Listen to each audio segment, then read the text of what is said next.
Será que toda tosse precisa de xarope?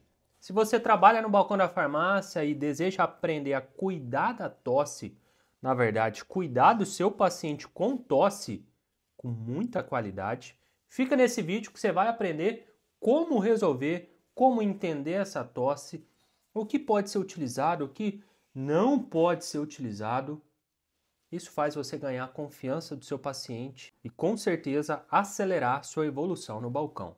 Eu sou o Jaime Bernini Júnior, farmacêutico, atuo no balcão de farmácia há mais de 18 anos e aqui no YouTube eu te ajudo com o dia a dia do balcão. E tosse é uma causa frequente de atendimentos no balcão, né? Todo dia a gente atende gente com tosse. E tá chegando o inverno e vai vir com força novamente.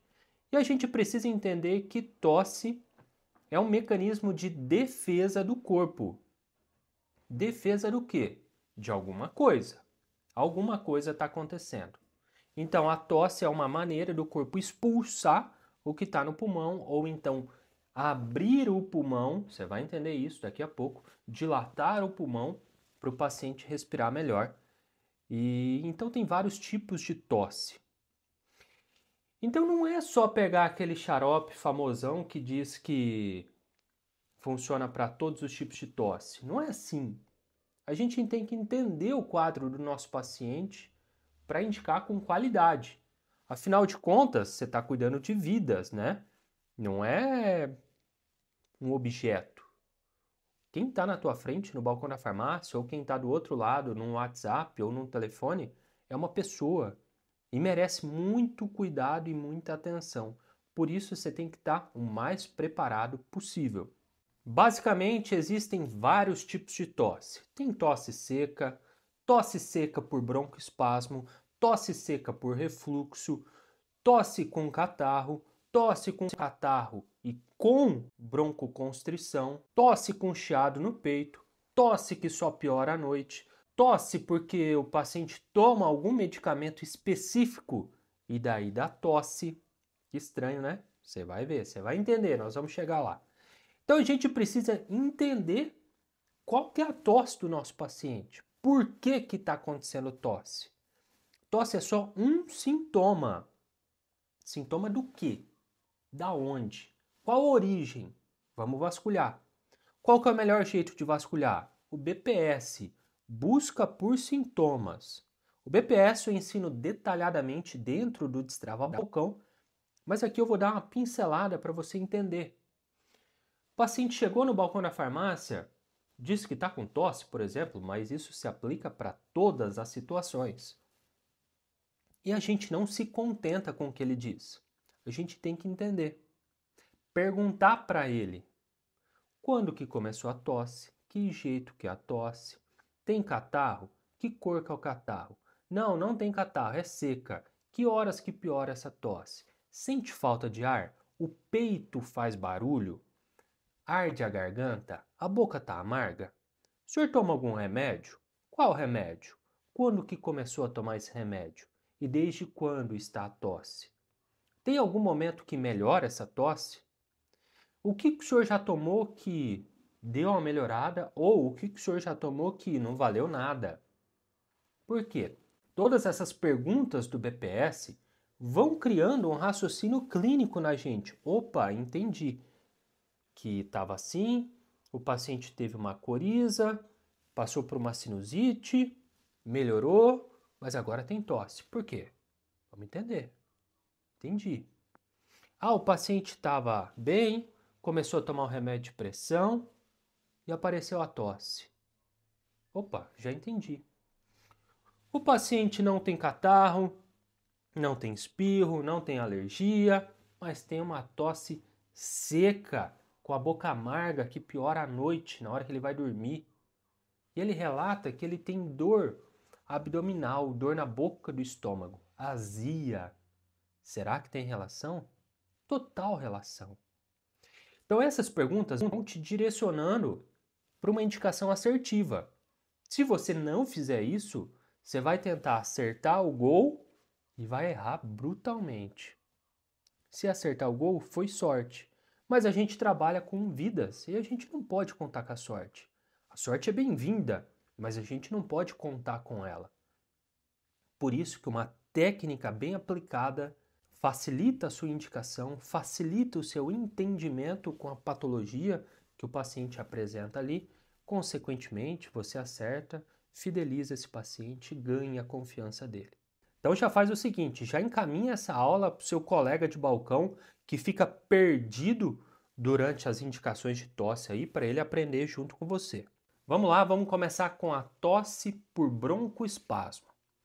A tosse por broncoespasmo acontece o seguinte: o pulmão fica apertadinho e o corpo tosse na tentativa de dilatar esse pulmão para o paciente conseguir respirar. Então é o paciente que tem bronquite, é o paciente que tem asma, é o paciente que tem um ADPOC. Então o pulmão do paciente naturalmente dá aquela fechada, entre aspas, para ficar simples aqui o entendimento. E o corpo tosse, porque a hora que tosse o peito, o pulmão dilata, o paciente consegue respirar, entra o oxigênio. Uma característica grande da tosse que tem broncoespasmo é o chiado no peito. Então o peito faz barulho, o peito vibra. Com estetoscópio, ou muitas vezes nem precisa de estetoscópio, só de você escutar o paciente conversar ou escutar ele tossir, você escuta o miado do gato. Faz um barulho. Por que isso? É a dificuldade do ar em passar e ele apita. Por isso que existem os bebês chiadores. É um bebê que chia, que tem um broncoespasmo. O que é utilizado nessa situação? Nessa situação é necessário broncodilatadores. Por exemplo, salbutamol, fenoterol, o ipratrópio inalatório, por exemplo, o Atrovent, inalação, funciona muito bem. O acebrofilina, ele é broncodilatador e ele é expectorante. Então a acebrofilina, a hora que ele entra no corpo, ele passa no fígado ele vira teofilina, que é broncodilatador, e ambroxol, que é um expectorante. Então a gente une dois mecanismos de ação num medicamento só. Um medicamento só se divide e entrega duas características importantes para o tratamento que tem broncoespasmo. Porém, eu oriento bastante cautela, tá? A maioria dos broncodilatadores são tarjados, com algumas exceções, por exemplo, o Edera Helix. O Edera Helix ele é broncodilatador, expectorante e mucolítico. Tem 3 qualidades, 3 características. Então, ele nos auxilia nessa situação. Quando eu digo broncodilatador, não necessariamente precisa ser xarope. Então, pode ser a bombinha de salbutamol. Não é para você indicar isso, tá? Eu estou colocando aqui situações onde o medicamento é empregado. Então, para essa situação de broncoespasmo, o salbutamol spray, amplamente utilizado, funciona muito bem. Berotec spray, que é o fenoterol, funciona muito bem. O ipratrópio inalatório, de inalação com soro, funciona muito bem. Mas também é utilizado corticoides nessas situações. Por quê? Na hora que o peito está fechado, está ocorrendo uma inflamação importante ali. E o corticoide consegue diminuir essa inflamação. Corticoide, seja ele inalatório ou seja oral. Então, a prednisolona oral é bastante utilizada nessa situação. Mas prednisolona não é xarope de tosse. Não, ela não é. Ela é empregada em algumas situações como um ajudante, porque ela ajuda a desinflamar o aparelho respiratório. Tem também os corticoides inalatórios. Por exemplo, beclometasona, que é o Clenil. Tem o Pulmicort, que é bastante utilizado. Tem o Alenia. Por exemplo, o Alenia, ele une a budesonida, que é um corticosteroide, junto com o broncodilatador, que é o formoterol. Agora ficou claro para você por que tem 2 medicamentos numa cápsula para aspirar? Porque o corticoide desinflama o aparelho respiratório e o broncodilatador dilata o pulmão para o paciente sair da crise. Você entendeu? Detalhe importante, fez bombinha com qualquer corticoide, bombinha ou aspiração da cápsula, como a Lênia, por exemplo, tem que escovar o dente, tem que lavar a boca e tomar um gole de água para evitar cândida, sapinho na boca, porque é uma característica do corticoide. Em contato com a mucosa oral, pode provocar sapinho. Cara, só de você passar essa informação para o seu paciente, a hora que ele vai comprar esse dispositivo inalatório, você já ganhou a confiança dele. Sabe por quê? Porque ninguém fala isso para ele. E você orientando isso para o seu paciente, se aumenta a adesão ao tratamento, porque ele não vai ter sapinho, então ele não vai ter um problema para diminuir o uso. E ele vai prevenir um problema. Você entendeu que uma informação pequenininha, que você gastou 5 segundos falando, ó, escova o dente, lava a boca e toma um gole de água depois do uso. Você ganha a confiança do seu paciente? Cara, é mágico isso. Pô, depois dessa informação eu acho que merece no mínimo um like, né? Então já deixa o like no vídeo aí para fortalecer o canal aqui do Destrava Balcão. Existem outros inúmeros medicamentos para broncoespasmo, como corticoide inalatório ou corticoide oral. Não vou abordar todos. Óbvio, nem cabe aqui. Eu abordei aqui alguns que são comuns no seu dia a dia, que você vê no balcão todo santo dia. Certo? Então, talvez você vai encontrar um na prateleira lá e você fala, putz, para que serve isso? Dá um Google, digita no Google, para que serve? Abre a bula, leia, estude, seja um eterno curioso. O curioso, ele sempre aprende, ele está sempre em evolução. E isso faz parte da evolução do balcão da farmácia. Sempre se manter estudando, atualizado, procurando. Cara, quero mais, quero aprender mais. Posso aprender mais, posso ajudar mais. Isso daí muda brutalmente o jogo. Agora vamos mudar o tipo de tosse. Vamos pensar numa tosse seca. E a tosse seca precisa muita cautela, tá? Pensa numa tosse seca, porém com broncoespasmo. Se a gente usar um antitussígeno, a gente está ferrando o nosso paciente. Para não falar fudendo. Pensa comigo. O antitussígeno vai bloquear a tosse. Nós vamos falar de antitussígeno daqui a pouco. O antitussígeno vai bloquear essa tosse. É uma chavinha que ele vira lá e fala, não vai tossir mais. Mas você lembra que eu te falei que a tosse no paciente com broncoespasmo estava salvando ele? Porque ele tossia para o pulmão dilatar. Se a gente bloquear esse estímulo de tosse, o pulmão não vai dilatar, porque o paciente não vai tossir. Então ele pode agravar a crise. Ele entra numa crise mais importante. Consequência era para ajudar, piorou. Então a tosse seca que tem broncoespasmo, muita cautela. Não pode usar antitussígeno, tá? Pelo amor de Deus. E antitussígeno é diferente de antialérgico, tá? Uma coisa é o antitussígeno, outra coisa é o antialérgico. Não confunda. Então vamos lá para a tosse seca. A tosse seca é uma tosse chata, irritativa, que não tem produção de muco. Às vezes dá uma cosquinha na garganta. Quais produtos podem ser utilizados? Quais medicamentos podem auxiliar o seu paciente? Tem a cloperastina, que é o Sequi. Ele é um antitussígeno com uma aceitação gigante que funciona muito bem. Tem a dropropizina, tem a levodropropizina. A diferença de dropropizina para levodropropizina é que a dropropizina ela tem mais efeito colateral, por exemplo, a sonolência. A levodropropizina é um pouco mais moderna e tem menos efeito colateral, menos chance de provocar essa sonolência.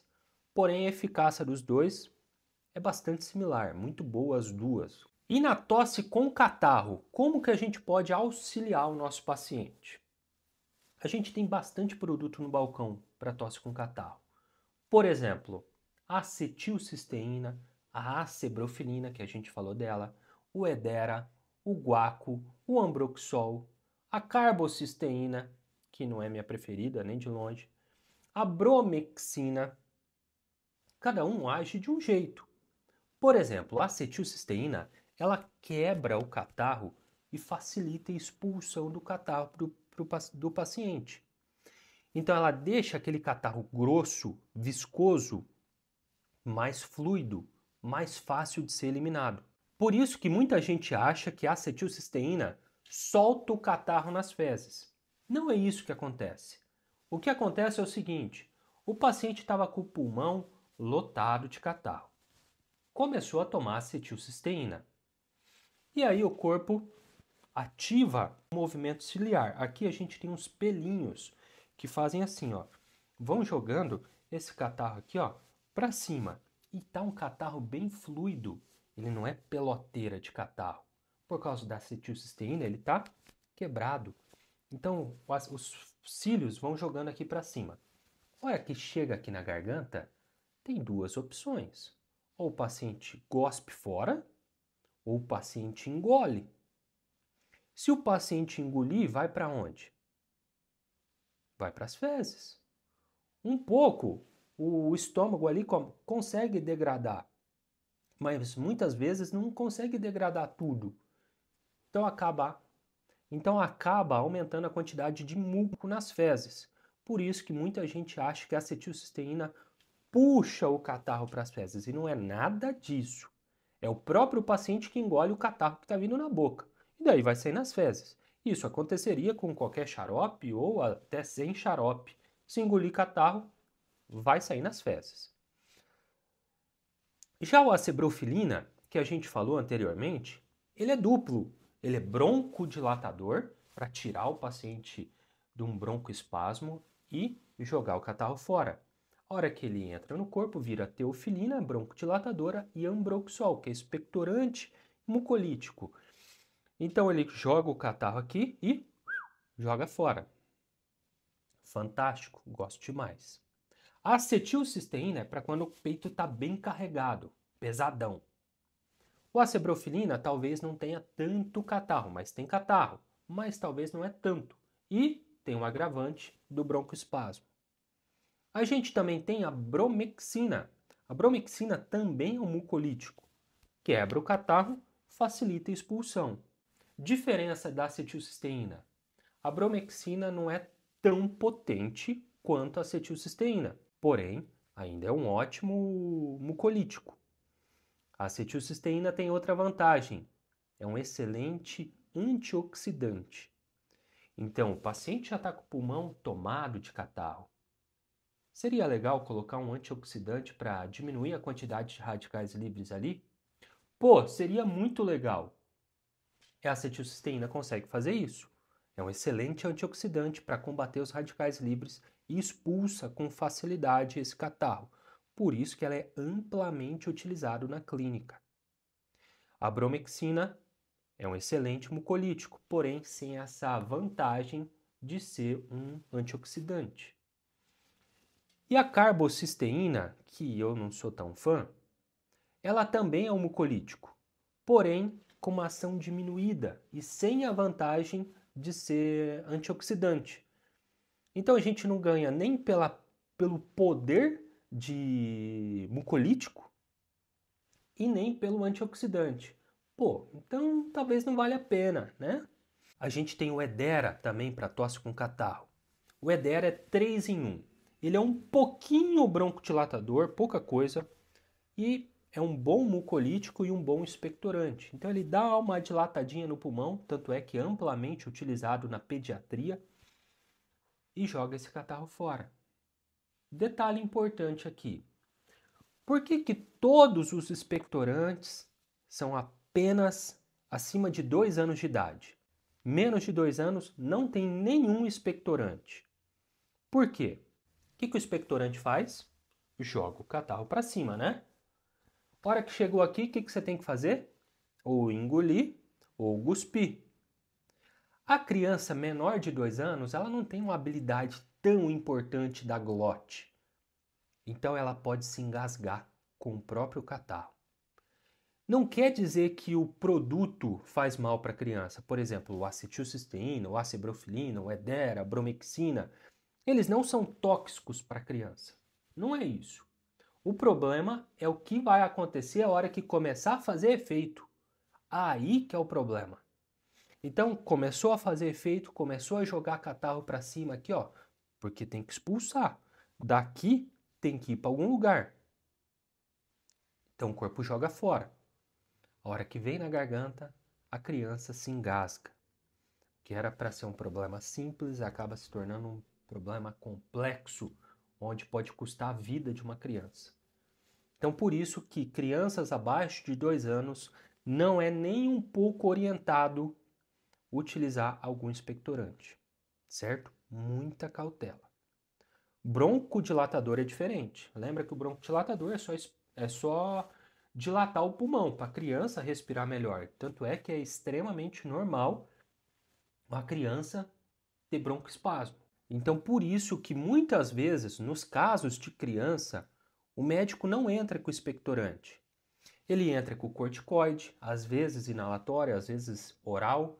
Ele entra com inalação de broncodilatador ou com soro para fluidificar o canal e facilitar essa expulsão.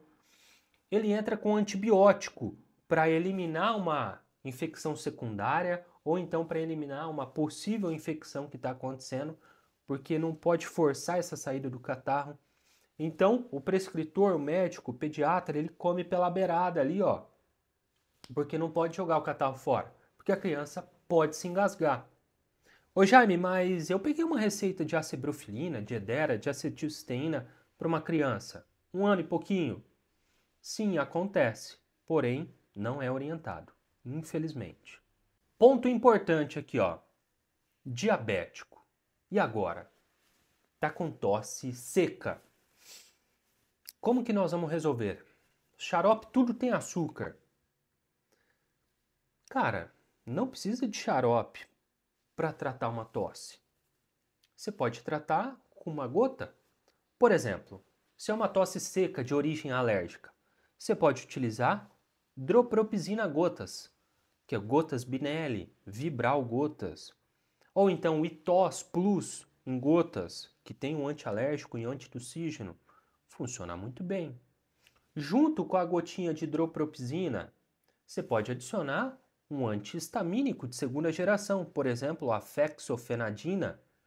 Então a gente bloqueia a alergia de um lado, diminui a tosse do outro, sem comprometer a diabetes do seu paciente. O que você fez? Você pensou, você saiu da mesmice, você saiu do automático. Porque muitas vezes você está no automático e só pensa, xarope sem açúcar, o que eu posso fazer? Não é só xarope que trata. Você pode pensar, você pode usar a estratégia de usar a cabeça. Você pode usar a estratégia de mandar lá no grupo de apoio exclusivo para alunos do Destrava Balcão. Gente, me ajuda aqui, estou com um paciente assim, assim, assado. Como que eu posso ajudá-lo? Isso daí é um grupo de apoio exclusivo para quem é aluno do Destrava Balcão.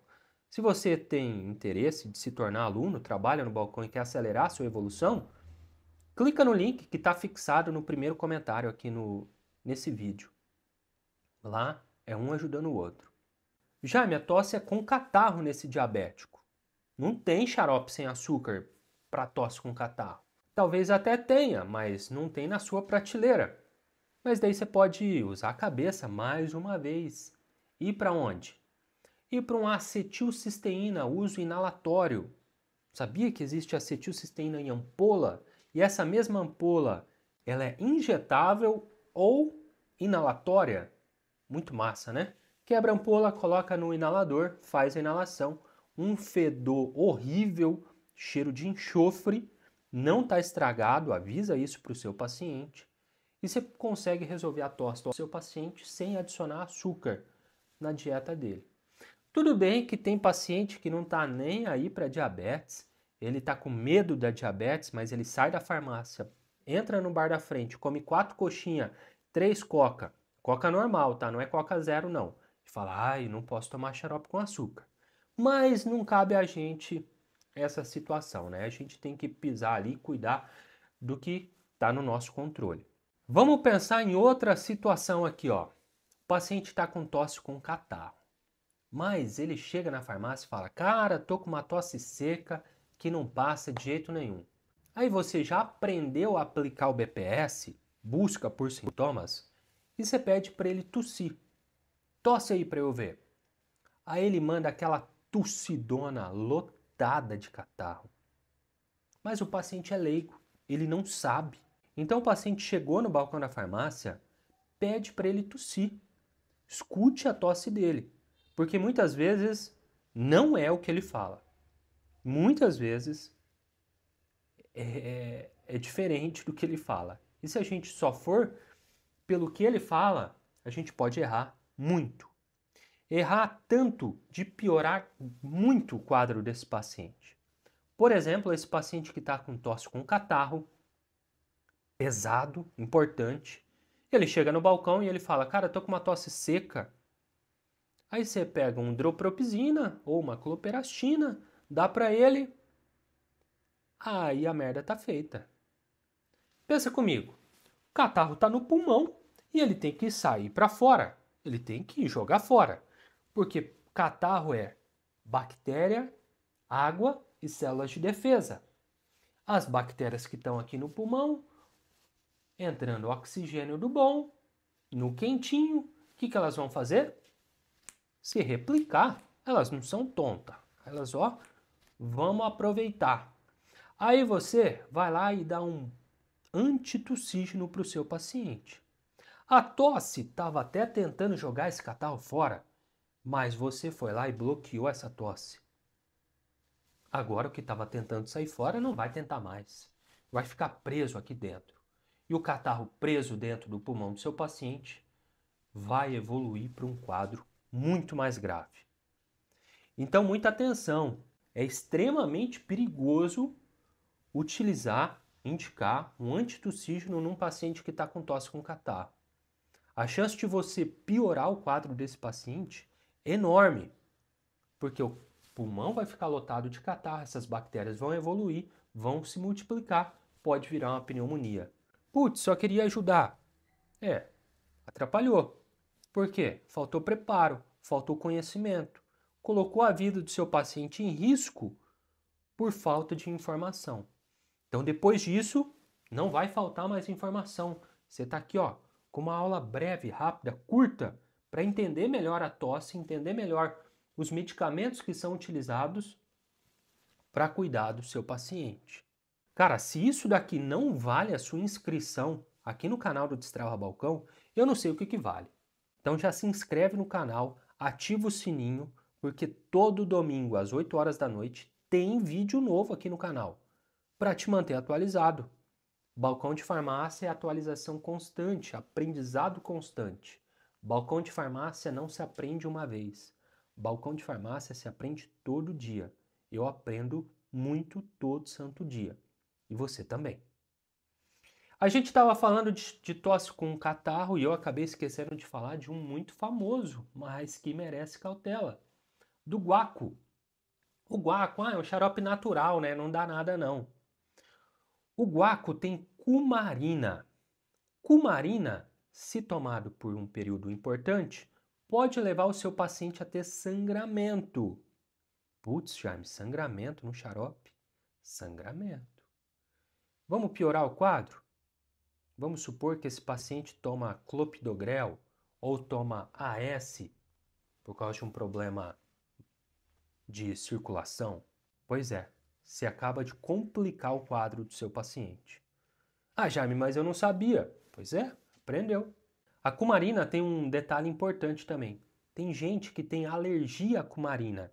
Então, a hora que ele começa a tomar o xarope de guaco, essa tosse pode aumentar. Em vez de melhorar, porque vai expectorar, essa tosse aumenta. O paciente pode ser alérgico à cumarina.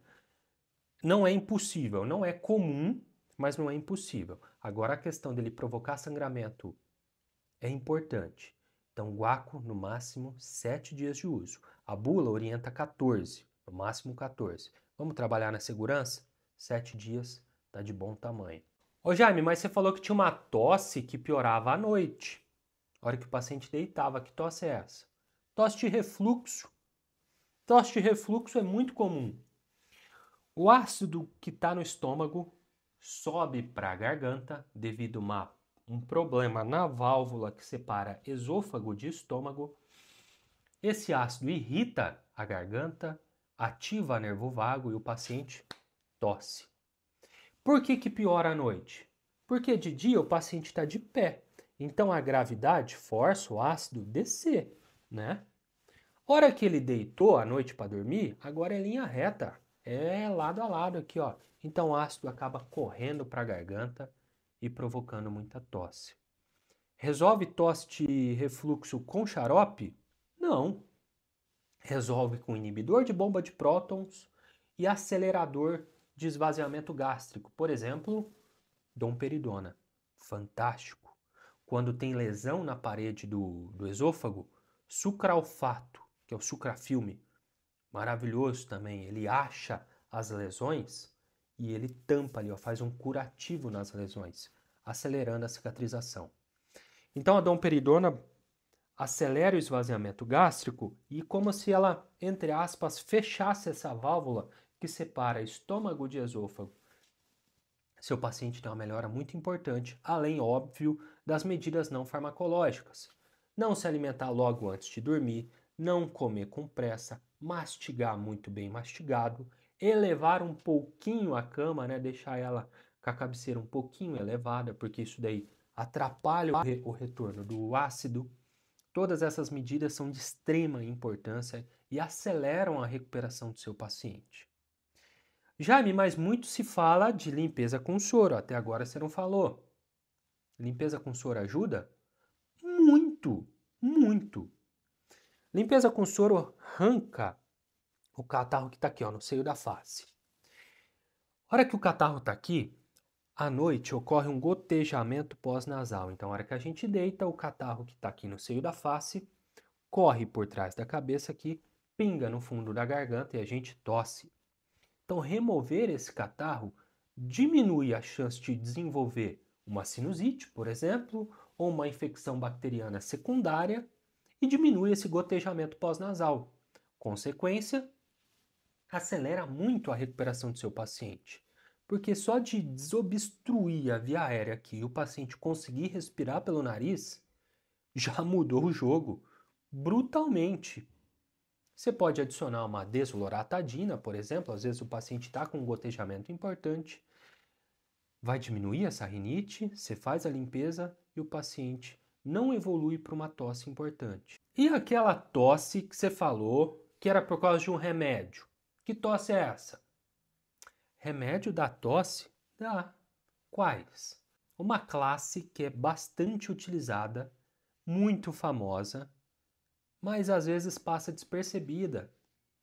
É o IECA, inibidores da enzima conversora em angiotensina, que é o captopril, enalapril, ramipril.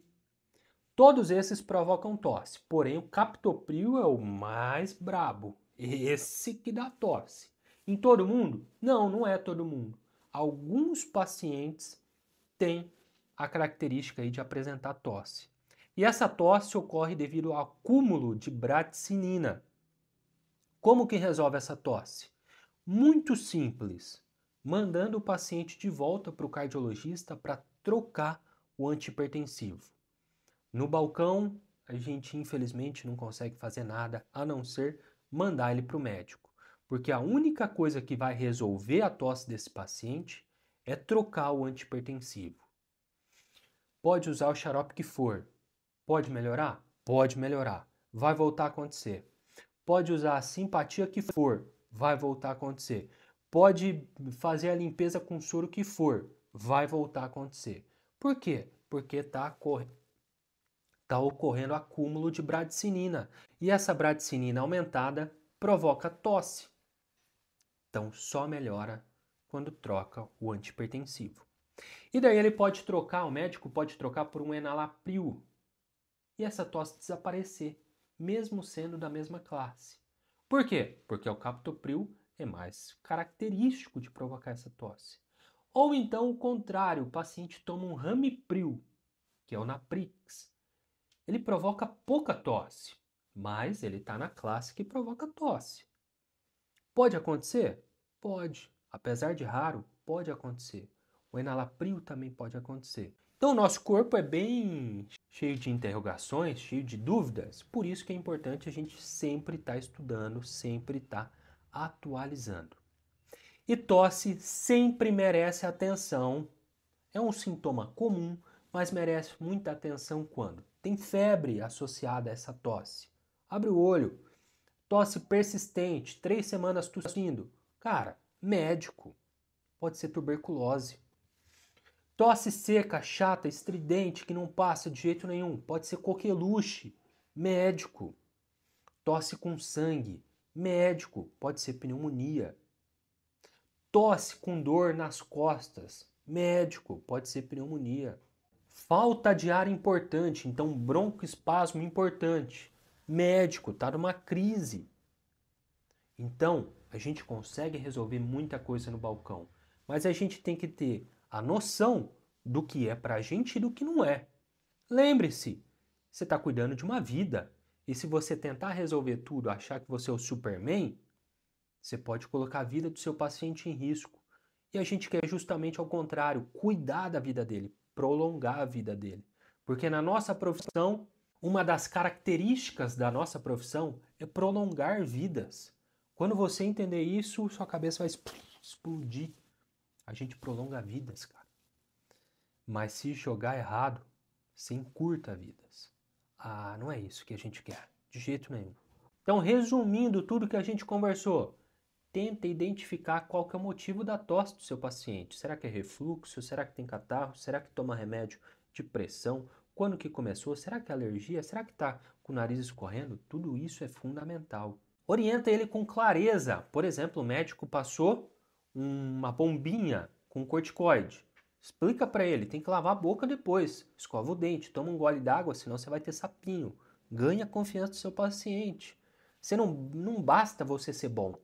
Teu paciente tem que enxergar que você é bom. Porque farmacêutico, balconista tem tudo quanto é canto e de balaio, de monte. O paciente prefere sempre o diferencial. O que dá atenção para ele, o que orienta com segurança, com clareza. E pode ser você. Tá? O paciente está na sua mão. Então demonstre que você sabe. Ganhe a confiança dele. E nunca tente resolver tudo. Saiu da sua segurança, saiu da sua confiança. É um negócio que você não sabe, não tem domínio. Opa, agravou o quadro. Não é para mim. Tenha a humildade de falar. Dona Maria, seu José, médico. Ah, mas filho, passa um 3 em 1 aí, um que tem tudo. É médico. Mas você vai perder uma venda? Sim, você vai perder uma venda, mas vai ganhar um paciente. Porque ele vai no médico, o médico vai falar, ainda bem que te mandaram para o hospital, porque o negócio está sério. Aí você ganha seu paciente. Então, nem sempre vender é a solução.